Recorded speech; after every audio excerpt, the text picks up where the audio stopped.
Welcome to our channel trade master educate. स्वागत है आपका एक नए लर्निंग वीडियो में जिसमें हम बात करेंगे how to trade the Nifty option in day trading.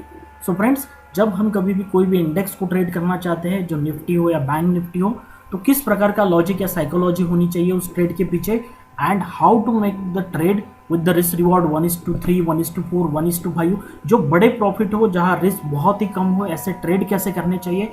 And friends, इस वीडियो में हम बात करेंगे कि चार्ट एनालिसिस कैसे करते हैं, एंड कोई भी जब व्यू बनाते हैं तो व्यू को कैसे आप लोग ट्रेड कर सकते हो और उस वजह से आप कैसे छोटा सा स्टॉप लॉस रख सकते हो। तो फ्रेंड्स, इस वीडियो में आपको क्लियरली पता चलेगा। हम एक लाइव एग्जांपल लेंगे जो हमने आज टेलीग्राम पे भी दिया था मेंबर्स को, तो हम उसको एग्जांपल कंसिडर करते हुए मैं आपको एक्सप्लेन करूंगा कि क्या साइकोलॉजी थी, कैसे ट्रेड सेटअप था, कैसे कुछ बना। तो इस वीडियो, ये जो वीडियो है ये फ्रेंड्स आपको बहुत ही इंफॉर्मेटिव होने वाला है, और जब आप कभी भी डे ट्रेडिंग करोगे निफ्टी ऑप्शन या बैंक निफ्टी ऑप्शन में, तो बहुत ही ज़्यादा हेल्पफुल होगा आप लोगों को। कब एंट्री करनी चाहिए, कौन सी स्ट्राइक प्राइस लेनी चाहिए, क्यों होना चाहिए, क्या देखना चाहिए, ये सारी चीज़ें आपको आज समझने वाली है फ्रेंड्स। तो वीडियो को बिना स्किप करे हुए कंप्लीट देखो, आपको बहुत सारी इंफॉर्मेशन आज मिलने वाली है। This is our standard disclaimer. तो फ्रेंड्स, कभी भी जब हम ट्रेड करते हैं तो सबसे इम्पॉर्टेंट टूल्स कौन से होते हैं ये हमें समझना है। दुनिया में ऐसा कोई चार्ट नहीं है कि आप किसी भी ट्रेड करने जाओ तो ये तीन जो टूल है, that is support, resistance and trend line, आपको ये फॉलो करने ही पड़ेंगे। भले ही आप वो स्विंग ट्रेडिंग करो या डे ट्रेडिंग करो, आपको सपोर्ट, रेजिस्टेंस और ट्रेंड लाइन की जानकारी होना बहुत ज़रूरी है। बहुत लोगों को सपोर्ट रेजिस्टेंस पता भी होते हैं, वो ड्रॉ भी करते हैं, बट उसको कैसे ट्रेड किया जाए इनके बारे में उनको बहुत सारा कन्फ्यूजन होता है। सारी दुनिया को पता होता है कि यहाँ सपोर्ट है, यहाँ रेजिस्टेंस है, बस ट्रेड करने का तरीका उन लोगों को नहीं पता होता है। बहुत बार मार्केट ऐसे मूव करता है कि हम उसमें ट्रैप हो जाते हैं। तो किस प्रकार की साइकोलॉजी होनी चाहिए, तो व्यू मैटर्स। अगर आपको प्रॉफिट तभी मिलेगा जब आपकी डायरेक्शन सही हो, तो सही डायरेक्शन को कैसे हम एक साइकोलॉजी के साथ एक पूरे चार्ट को एनालाइज कर सकते हैं, ये हम देखने की कोशिश करेंगे एक एग्जाम्पल के साथ। तो फ्रेंड्स, ये चार्ट में आपको कैसे कंसेप्ट और लॉजिक लगाना है और how to enter with the technicals and along with the use of psychology, ये आज पढ़ने वाले हैं। एग्जाम्पल देखते हैं आज के निफ्टी का चार्ट। अब बहुत लोगों को प्रॉब्लम है कि कौन से टाइम फ्रेम पे सपोर्ट एंड रेजिस्टेंस निकालना चाहिए।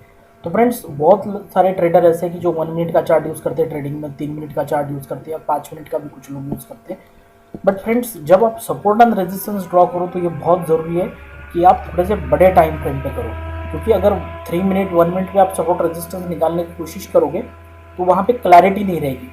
तो कभी भी जब आप निफ्टी या बैंक निफ्टी में सपोर्ट एंड रेजिस्टेंस ड्रॉ करने जाते हो तो 15 मिनट का चार्ट यूज़ करना चाहिए।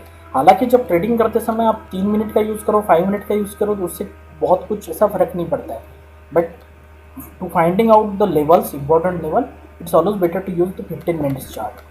और हमारी जो भी सपोर्ट एंड रेजिस्टेंस की लाइन होगी उसमें कम से कम 50 to 70 पॉइंट्स का, 50 to 61 का डिफरेंस तो होना चाहिए।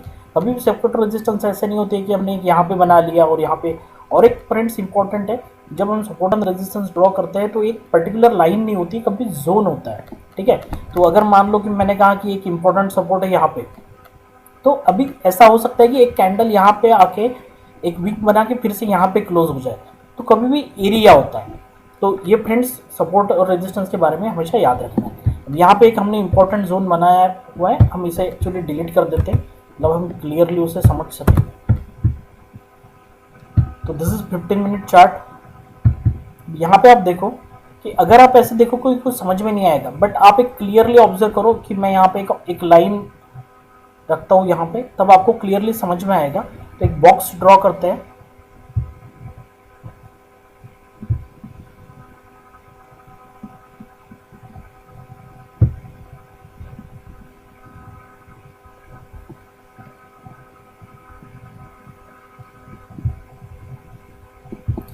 अब आपको यहाँ पे क्लियरली दिख रहा होगा कि पहले यहाँ पे सपोर्ट लिया, फिर सेकेंड टाइम यहाँ पे सपोर्ट लिया, थर्ड टाइम यहाँ पे क्लोज हो गया, फिर यहाँ पे ओपन हुआ तो रेजिस्टेंस लिया, फिर नीचे गया, फिर यहाँ पे आने के बाद यहाँ कुछ देर तक ट्रेडिंग हुआ, उसके बाद में ये ब्रेकआउट होकर ऊपर चला गया, फिर जहाँ ओपनिंग हुई फिर से यहाँ रेजिस्टेंस लेने की कोशिश की।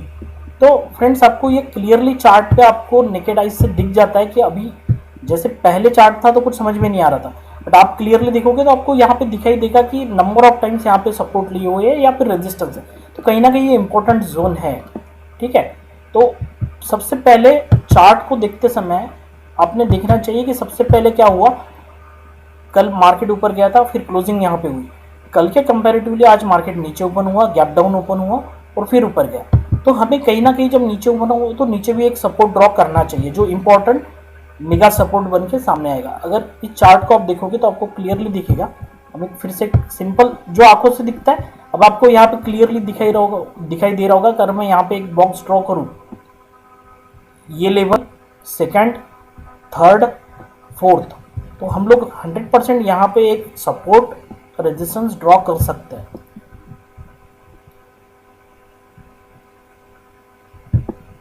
ठीक है, उसके बाद में फिर से अगर एक सपोर्ट रेजिस्टेंस हमें ड्रॉ करना है तो फिर अब इसके बाद क्या पे, ये देखो, ये एक लेवल है, यहाँ पे सपोर्ट लिया था, इसी जगह पे फिर दूसरे दिन यहाँ पे रेजिस्टेंस लिया, नीचे गैप डाउन, नीचे गया, फिर रेजिस्टेंस लिया, यहाँ पे देखो ऊपर जाने की कोशिश की बट यहीं से रेजिस्टेंस लिया। मैं काम करता हूँ, यहाँ पे भी एक बॉक्स हम बना लेते हैं। जब आप सपोर्ट एंड रेजिस्टेंस ड्रॉ करते हो ना, तो आपका क्या हो जाता है, एक सिंप्लीफाइड चार्ट दिखने लगता है, मतलब आसानी से आप एनालिसिस कर सकते हो। ठीक है, ये अच्छा खासा सपोर्ट है मार्केट में। अब आज के ट्रेडिंग सेशन में चलते हैं कि हुआ क्या। अब हमने क्या किया है, एक important support and resistance draw करके रखे हैं। तो मार्केट यहाँ कहीं तो भी ओपन हुआ, ऊपर गया, फिर नीचे आया, फिर अब यहाँ पे साइकोलॉजी क्या है, देखो सबसे पहले गैप डाउन ओपन हुआ, मतलब मार्केट वीक है। ठीक है, उसके बाद में कल भी ऐसा ही हुआ था कि गैप डाउन ओपन हुआ था बट यहाँ पे एक हैमर कैंडल फॉर्म हुई थी और जो हाई था, जो इंपॉर्टेंट लेवल थी, उसको ब्रेकआउट करके सस्टेन होकर मार्केट ऊपर चला गया। बट आज भी गैप डाउन ओपन हुआ, धीरे धीरे मार्केट ऊपर गया। बट निफ्टी में आपको यहाँ दिखाई दे रहा होगा कि यहाँ पे रेजिस्टेंस ले लिया और यहाँ पे क्लोजिंग यही आसपास होगी, बट नेक्स्ट कैंडल में यहाँ से निफ्टी सीधा नीचे आने लगा। तो जब आप ऑप्शंस में ट्रेड करते हो इंडेक्स में, तब आपको सही जगह पे ट्रेड करना बहुत ज़रूरी है, क्योंकि हम लोग जब बाइंग करते हैं ना, तो आप लोगों को ऐसा ट्रेड ढूंढना है कि जहाँ से मोमेंटम स्टार्ट हो। ऐसा नहीं कि आपने ले लिया और आधे एक घंटे तक वही रहेगा, तो उसमें थीटा डी के आपको परेशान करेगा और आपको धीरे धीरे लॉस होगा। तो यहाँ पे जो इंपॉर्टेंट पॉइंट है ना, साइकोलॉजी पॉइंट, वो आप समझने की कोशिश करो। मैं बहुत बार कहता हूँ कि निफ्टी इज सस्टेनिंग, बहुत बार टेलीग्राम पे मैं लिखता भी हूँ, Nifty is sustaining at upper level, means Nifty is going to breakout, मतलब निफ्टी अभी नीचे नहीं आएगा। तो ये जो व्यू होता है ना, ये कैसे क्रिएट होता है। अब देखो फ्रेंड्स, अब मुझे पता है कि ये जो लेवल है ये एक रेजिस्टेंस लेवल है। ठीक है, अब यहाँ पे अगर रेजिस्टेंस है इस जगह पे, तो एक सिंपल लॉजिक है कि अगर निफ्टी यहाँ आके ब्रेकआउट करके अगर यहाँ पे ट्रेड करता था इस जगह पे और यहाँ पे कंटिन्यू सस्टेन होता था, तो हम कह सकते हैं कि Nifty is going to breakout. तो मोस्ट लाइकली चांसेस आर कि निफ्टी यहाँ से नीचे आने के चांसेस निग्लिजिबल है, या फिर इस जगह पे से निफ्टी यहीं पे ट्रेड करता था ऐसे इसी लेवल पे, तो भी हम कह सकते थे कि निफ्टी अपर लेवल पे सस्टेन हो रहा है। बट यहाँ पे लॉजिक क्या है कि यहाँ पे पहले गैप डाउन ओपन हुआ, यहाँ से ऊपर गया और ये नीचे आ गया। ठीक है, तो उसने लो तो ब्रेक नहीं किया, यहाँ से ऊपर जाने की कोशिश की, बट वो सस्टेन ऊपर के लेवल पे कभी हुआ ही नहीं। अगर इसको ब्रेकआउट करना चाहिए था तो फिर से यहाँ जाके रुकना चाहिए था, बट ऐसा कुछ हुआ नहीं। इसका मतलब पहले तो गैप डाउन हुआ, मतलब वीकनेस है तो रेजिस्टेंस से फिर से नीचे आ गया, फिर ऊपर जाने की थोड़ी सी कोशिश की, लेकिन इसी के बीच में ये पड़ा रहा आखिरी तक। तो हम लोगों को ये जो जोन है ना, इस जोन में सबसे बड़ा कंफ्यूजिंग जोन है कि यहाँ पे क्या करना चाहिए, क्योंकि बहुत लोगों को लगता है कि शायद निफ्टी ऊपर जाना चाहिएगा, क्योंकि मार्केट का जो स्ट्रक्चर दिख रहा था उससे ऐसा लगता है कि अभी शायद निफ्टी ऊपर ब्रेकआउट करे या फिर नीचे ब्रेकआउट, वो नीचे आ गया, लेकिन ये क्लियर नहीं हो रहा था। तो यहाँ पे आपको एक चीज़ देखनी चाहिए। पहली बात तो निफ्टी गैप डाउन ओपन हुआ, मतलब वीक है। अगर ये स्ट्रॉन्ग कब होता था, जब इस जोन के ऊपर ये क्लोज कर देता था, क्लोजिंग हुई नहीं। तो सबसे पहली जो अपॉर्चुनिटी थी निफ्टी में आपको ट्रेड करने में ऑप्शन में, वो यहाँ पे थी कि जैसे वो रेजिस्टेंस पे आए तो आप एक सिंपल काम कर सकते थे कि यहाँ पे आप एंट्री कर सकते थे, ये इस जगह पे जब रेड लाइन स्टार्ट हुई और यहाँ पे छोटा सा एसएल लगा के आपको अच्छा मुनाफा यहाँ पे हो सकता था। 1:3 1:4 का रिस्क रिवॉर्ड तो आपको आराम से मिलता था कोई भी ऑप्शन में, मतलब जो भी आज जैसे फ्राइडे था तो हम लोग 200 पॉइंट दूर का भी ऑप्शन ले सकते थे, कोई दिक्कत की बात नहीं। जैसे एक्सपायरी नज़दीक है तो हम एटीएम या इन द मनी लेने चाहिए, ठीक है। तो पहली बात तो वीकनेस था, फिर नीचे आ गया और ऊपर जा नहीं रहा था, तो निफ्टी इस जगह पे सस्टेन हो रहा था जो नीचे की लेवल है, तो हम लोग कहेंगे ये सपोर्ट है। तो अगर यहाँ पे क्लोज हो जाता तो निफ्टी के चांसेस थे कि either it will close here या फिर इट विल गो डाउन, ऊपर जाने के चांसेस तो नहीं के बराबर थे, क्योंकि उसको ऊपर जाना रहता था वो पहले ही ब्रेकआउट कर देता था, ठीक है। तो ये बहुत इंपॉर्टेंट पॉइंट है। दूसरी बात, अब मुझे यहाँ से जब मोमेंटम नीचे के साइड में आया तो हम लोग उसे ट्रेड कैसे कर सकते हैं, ठीक है। तो सबसे पहले आप देखो, अगर मैं स्मॉल टाइम फ्रेम में जाते हैं हम लोग 5 मिनट के, तो हमने एक सपोर्ट रेजिस्टेंस तो बना के रखे हुए हैं, ठीक है। अब यहाँ पे मैं देख रहा हूँ कि मेरे सपोर्ट एंड रेजिस्टेंस में सबसे पहली अपॉर्चुनिटी थी कि जब यहाँ पे एक रेड कैंडल बनी तो हम लोग यहाँ पे कोई भी पुट ऑप्शन लेते थे, बहुत अच्छा मुनाफा आप लोगों को होता था। तो सबसे पहले जब हम यहाँ पे पुट में एंट्री करेंगे तो हमारा पहला टारगेट ये और सेकेंड टारगेट ये, ठीक है। उसके बाद में अगर ब्रेकआउट होता तो हम उसको ट्रेलिंग एसएल के साथ बढ़ सकते हैं। चलो ठीक है, ये एंट्री हमारी मिस आउट हो गई, तो हमें क्लियरली पता है कि यहाँ से ऊपर गया, फिर नीचे आया, फिर ऊपर गया, फिर थोड़ा नीचे आया, फिर ऊपर गया। तो अब यहाँ पे है ना एक ट्रेंड लाइन का फॉर्मेशन हुआ। अब अगर एक ट्रेंड लाइन आप निकालोगे,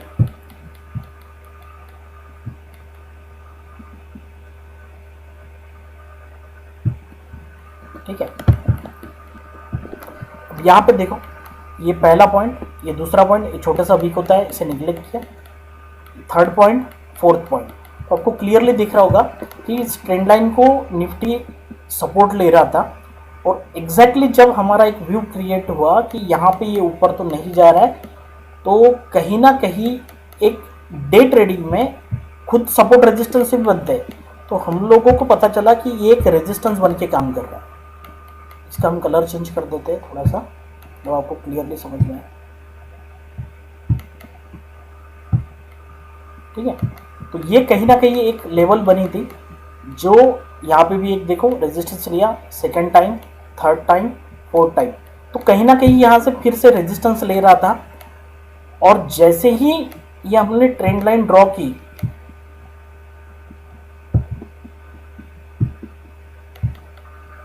तो देखना आपने कि हम यहाँ पे एंट्री कर सकते थे। This was a time of 1:35, ठीक है।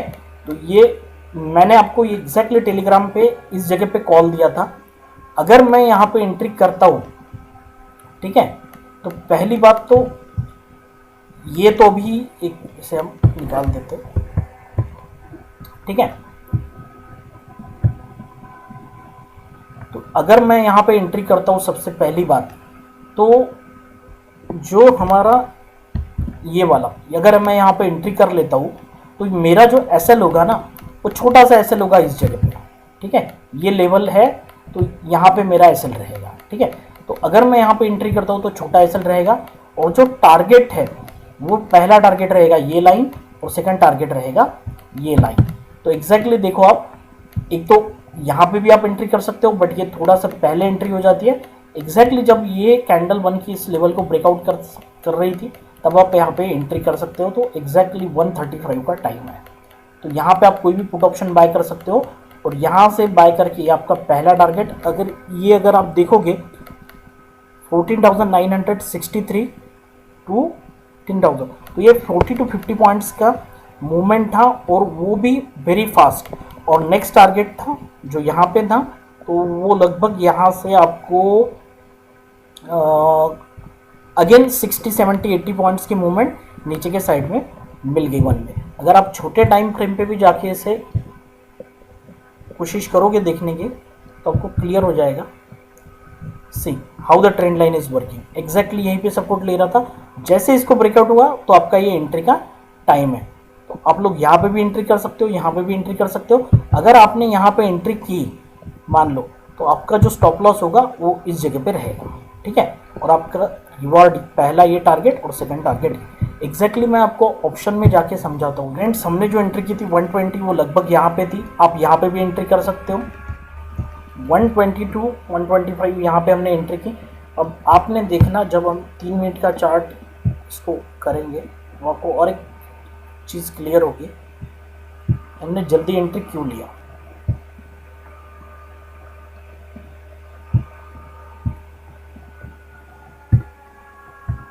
देखना फ्रेंड्स एक हायर है फॉर्मेशन हो रहा था, इसीलिए हमने 120 पे एंट्री लिया। एसएल रखा 110 जो सेफ साइड था, वो से ट्रेल करके यहाँ पे भी रख सकते थे बट वो रिस्की होता था, इसीलिए हमने 120 पे एंट्री किया। ये हमारा एसएल था इनिशियली, और जो हमारे टारगेट निफ्टी के हिसाब से फाइनल टारगेट ये हमारा एग्जैक्टली मिल गया। तो हमने निफ्टी के चार्ट को एनालिसिस किया, अलॉन्ग विद दैट हमने देखा कि यहाँ पे भी हायर हाई फॉर्मेशन हो रहा है, मतलब हायर लो फॉर्मेशन हो रहा है। तो अगर हम यहाँ एंट्री करते 120 पे तो हम लोग ये भी एसएल रख सकते थे, वो रिस्की था 114 का, बट ये भी कोई ज़्यादा रिस्क नहीं थी, 10 पॉइंट की रिस्क थी। बट जो टारगेट था 120 से वो सिंपल 160 170 था, तो यहाँ से 50 पॉइंट तो ये रिस्क रिवॉर्ड बनता था आपका आराम से 1:4 का। तो फ्रेंड्स कोई भी जब आप निफ्टी में ट्रेड करोगे तो हमेशा आपने देखना चाहिए कि कोई फॉर्मेशन वहाँ ज़रूर हो, जो भी हो, कि ट्रेंड लाइन कहे या फिर कहे। अगर बैंक निफ्टी भी आप देखना चाहोगे तो सिंपल आपको दिखाई देगा। This is the 3 minute chart of the bank Nifty. Clearly ये ट्रेंड लाइन है, यहाँ ब्रेकआउट होगा, आपकी एंट्री यहाँ पे है 35,300 से सिंपल 300 350 पॉइंट की मूवमेंट, वन में मूवमेंट वहाँ पे होगी। तो सिर्फ ट्रेंड लाइन सही तरीके से ड्रॉ करना चाहिए आपको। यहाँ पे भी आप देख सकते हो फ्रेंड्स,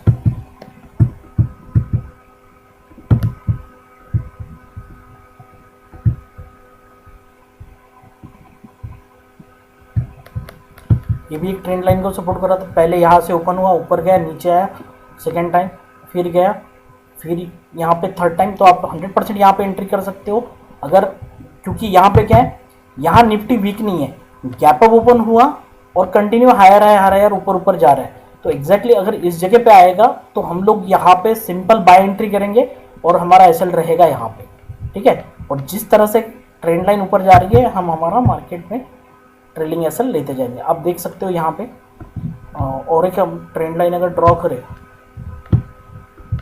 तो this was a very proper entry.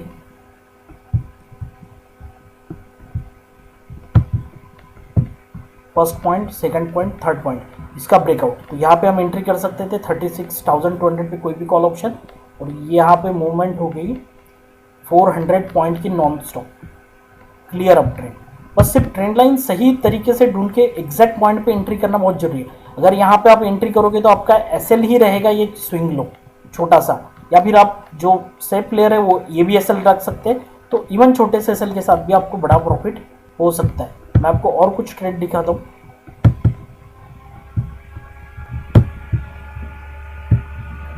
2 तारीख का ट्रेड है,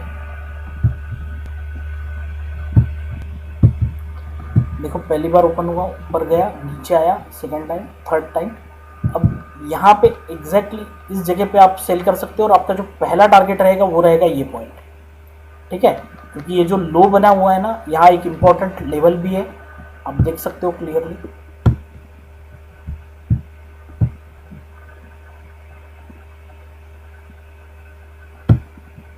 तो यहाँ पे हम लोग सेल करेंगे तो 35,560 के आसपास, यहाँ से 30,400, तो 160 पॉइंट्स का टारगेट तो आराम से आपको बहुत ही कम समय में मिल सकता था। फिर से यहाँ से ब्रेकआउट होता है, फिर से आप यहाँ पे एंट्री कर सकते हो। नेक्स्ट जो सपोर्ट लेवल है वो यहाँ पे आती थी बैंक निफ्टी की,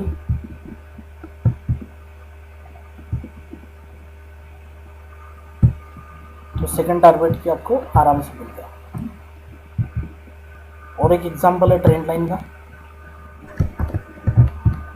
अगर यहाँ पे भी गैप डाउन ओपन हुआ, ये लो है, यहाँ पे अगर हम लोग एक ट्रेंड लाइन बनाए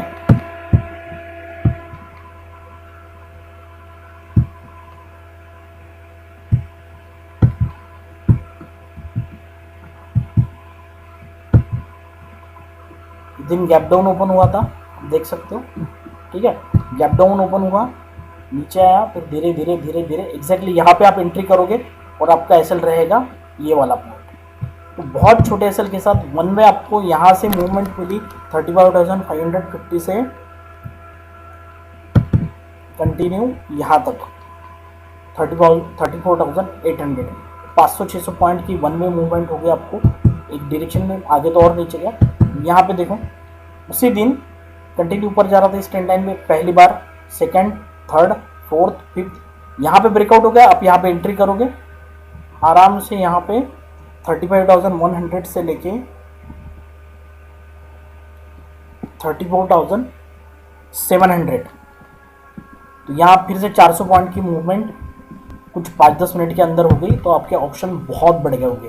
सो फ्रेंड्स, कभी भी ट्रेंड लाइन, सपोर्ट, रेजिस्टेंस को सही यूज़ करते हुए और एक साइकोलॉजी यूज़ करते हुए आप ट्रेड करोगे तो बहुत अच्छा मुनाफा वहाँ पे ले सकते हो। फ्रेंड्स, ये इस वीडियो से आपको बहुत अच्छे समझ में आया होगा कि सपोर्ट रेजिस्टेंस को कैसे यूज़ करते हैं, ट्रेंड लाइन को कैसे यूज़ करते हैं और हाउ इट इज़ इफेक्टिव, कि बहुत छोटे एसएल के साथ भी आप ऑप्शन में बहुत अच्छा बड़ा प्रॉफिट कर सकते हो। सिर्फ उसका सही इस्तेमाल करना, सही जगह पे एंट्री करना, ये बहुत ज़रूरी है। अगर फ्रेंड्स आपको सपोर्ट और रेजिस्टेंस और ट्रेंड लाइन डिटेल में सीखना है, तो अगर आपको उसके ऊपर वीडियो चाहिए तो अगर आप कमेंट करते हो और लाइक करते हो वीडियो को, तो अगर मुझे बहुत सारे कमेंट आते हैं तो 100% I will create the video on how to draw the support and resistance in the stock और निफ्टी एंड बैंक निफ्टी। इसका एक स्पेशल वीडियो बनाऊंगा जिसमें हम डिटेल में बात करेंगे कैसे सपोर्ट और रेजिस्टेंस बनाए जाते हैं। तो friends, thank you for listening the videos. आज के लिए इतना ही।